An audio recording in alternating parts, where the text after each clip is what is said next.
Hai guys, welcome back to my video. Hari ini aku mau nge-review tentang iPhone 12. Ini udah menjadi daily driverku selama beberapa bulan terakhir.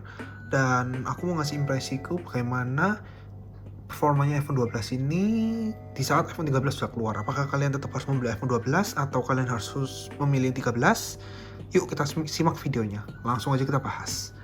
Jadi untuk iPhone 12 ini adalah iPhone 12 dengan warna mint green. Di seri 13 udah nggak ada warna ini lagi. Tapi kalau kalian bandingkan antara seri 12 dan 13 itu bodinya sama banget, persis malahan.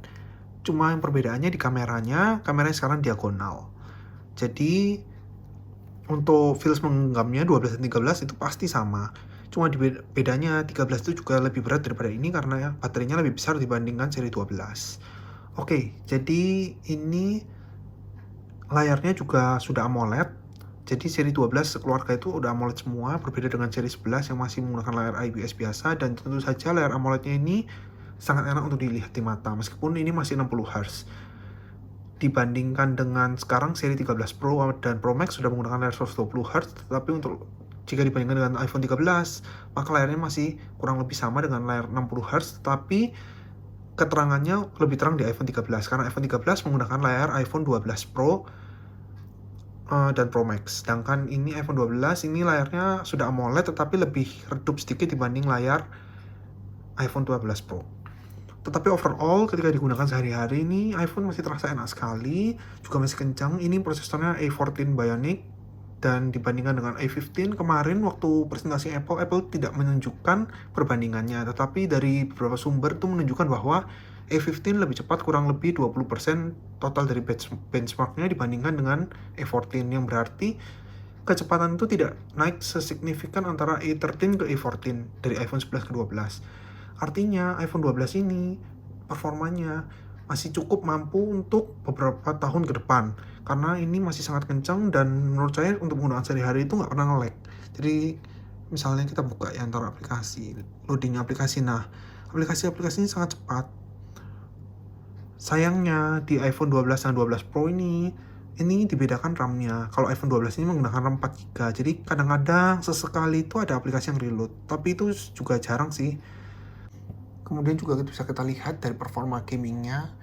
Di sini itu performa gamingnya masih cukup cepat, loadingnya juga lancar, masih cukup enak. Bukan cukup enak sih, sebenarnya ini masih sangat mumpuni. Dan kita kan belum melihat juga iPhone 13 gimana. Tapi overall sama penggunaan 1 tahun ini sangat memuaskan karena semua aplikasi-aplikasi apapun dari game ringan sampai game berat tuh semuanya lancar dijalankan oleh HP ini. Kemudian juga untuk multitaskingnya juga masih cukup cepat seperti ini.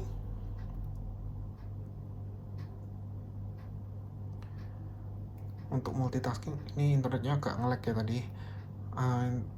Multitaskingnya juga masih cukup cepat. Nah, kemudian juga jarang reload ya. Kelebihannya iOS ini karena sistemnya optimal, dia jarang banget reload. Nah, jadi seperti ini, jarang reload. Kemudian juga ini bodinya itu materialnya masih material aluminium ya, beda sama seri Pro yang menggunakan stainless steel. Kemudian dari performa kameranya sendiri, ini kameranya ada dua di belakang, ini kamera 12 megapiksel dan 12 megapiksel, kamera wide dan ultra wide. Kemudian kamera depannya juga 12 megapiksel.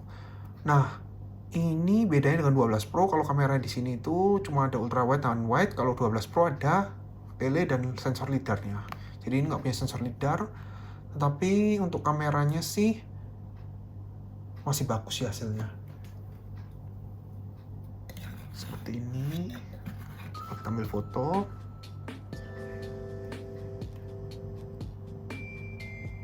Oke, ini kita ambil agak jauh. Oke, jadi ini bedanya seri 12 ini dengan seri 11. Seri 12 ini semua kameranya udah ada night mode, jadi bisa dilihat ya, ini night mode, dan juga di sini juga night mode. Night mode ini otomatis aktif. Dan sedangkan di iPhone 11 itu yang punya kamera night mode itu cuma main kameranya aja. Kemudian untuk video recording ini juga nggak usah ditanya lagi, kualitas video iPhone tuh top deh. Pokoknya selama saya bikin konten-konten YouTube itu saya menggunakan beberapa HP untuk merekam. Kualitas iPhone ini paling konsisten dan paling bagus buat diupload di YouTube. Kemudian untuk front facing kameranya, di sini front facing kameranya juga sangat mumpuni karena ini sudah 12 megapiksel ya. Jadi seperti bisa dilihat, ini front facingnya mumpuni banget. Kemudian bisa juga wide, bisa lebih dekat. Oke, selain kamera juga di sini kualitas suaranya pun speakernya terbilang enak karena speakernya stereo. Kemudian kita bisa coba mendengarkan sedikit.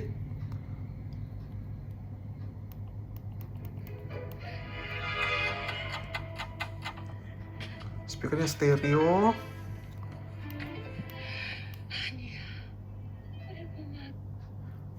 Dan kalau untuk ditanya layar AMOLED ini buat nonton, gak usah ditanya lagi, ini enak banget sama kayak layar AMOLED lain. Tapi ini layar AMOLED-nya high quality ya, beda sama mungkin di AMOLED di seri-seri Samsung yang seri A atau seri M, itu masih lebih enak di sini. Karena saya sudah pernah mencoba beberapa Samsung seri-seri lower end itu AMOLED-nya sih AMOLED, tetapi layarnya nggak sebagus AMOLED high quality. Kemudian juga untuk baterainya, ini baterainya itu setelah penggunaanku beberapa bulan dari 100% sisa 96% baterai health-nya, mungkin karena sering ngecas, sering sambil dipakai ngecasnya jadi agak boros sedikit baterai health-nya. Kemudian untuk SOT-nya sih ini baterainya masih sisa 62-an ya. SOT-nya lumayan lah, 3 jaman. Mungkin kalau misalnya seharian dengan baterai ini sampai habis tuh sekitar SOT-nya sekitar 6-7 jam. Kalau misalnya kita pakai lebih ringan mungkin bisa lebih lama. Tapi di sini aku mostly makainya itu buat line, buat musik gitu-gitu. Jadinya agak boros karena lainnya sering balesin chat gitu. Jadi hari ini aku baru ngecas tadi siang sih penuh. Sekarang udah sisa. Tadi sore juga sambil ngecas sedikit. Jadi ini dari 8.3 jam 5 sore, sekarang sisa 62 jam 10 malam.